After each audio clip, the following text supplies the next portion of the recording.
Hi, my name is Dr. Patty Ford, and I'm going to talk to you today about what does a perfect diet mean and what does that mean? How do you get there? What are some things to consider? I have been a dietitian, I've been working with people in the food space since 2000 and it's 2024, so a good 20 years.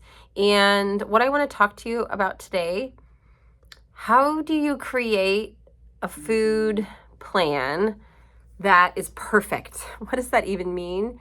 So food, there's so many different ways you can eat, and it has changed wildly even since 2000. The food environment that we're in, it rapidly changes all the time, and it depends on where you live. And if you have access to food all the time, then you definitely are in a space where there's not food scarcity. So if you're trying to find food or if there is a shortage of food, that's a different conversation. So I'm talking with people that have access to food, typically at all times. And since the pandemic, we have access to even more food.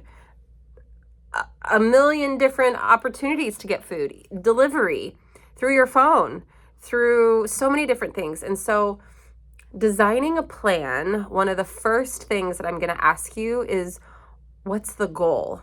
Which is really, what are you hoping to feel from this meal plan, and what are you wanting to have? What are you wanting the plan to do for you? Meaning, are you wanting it to have a certain outcome with your body, a certain outcome with pain, maybe a certain outcome with a disease state, a certain outcome with maybe a financial state? So there's so many different ways. I just had a conversation with someone that has two goals.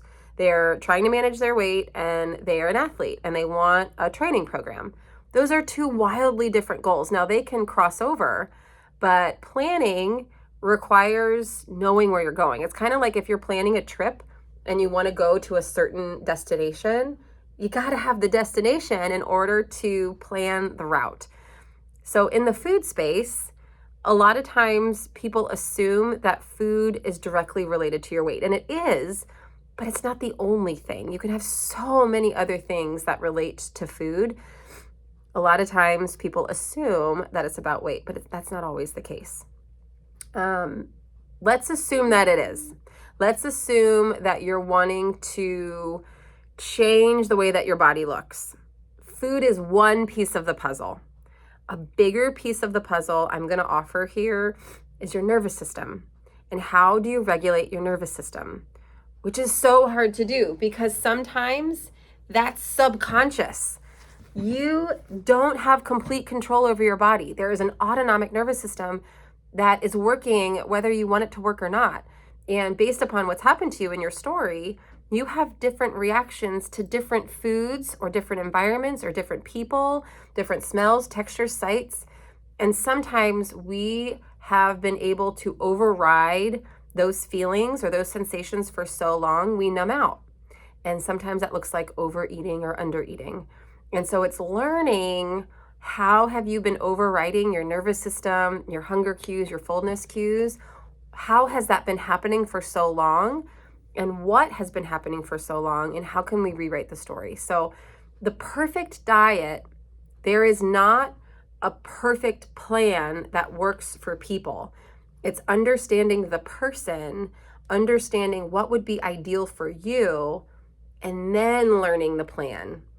And so it's typically backwards. A lot of times in influencer states, there's products or plans or pills or potions that are duplicatable, that can be sold, mass produced, mass sold, but that's not exactly learning what the person needs. So find a provider that is interested in learning about you and your specific situation, your story, your history, where you're at. Get really good at figuring out where you're at currently, and then come up with a plan versus someone leading with the plan.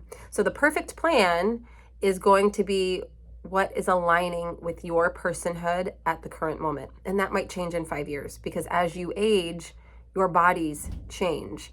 If you move, you're going to have access to different foods. If you change relationships, you're going to have a different food environment. If you have a baby, if you change jobs, all of these things are going to dictate your relationship with your body, your food, your weight, and eating. And then it can be, quote unquote, perfect. I hope this helps.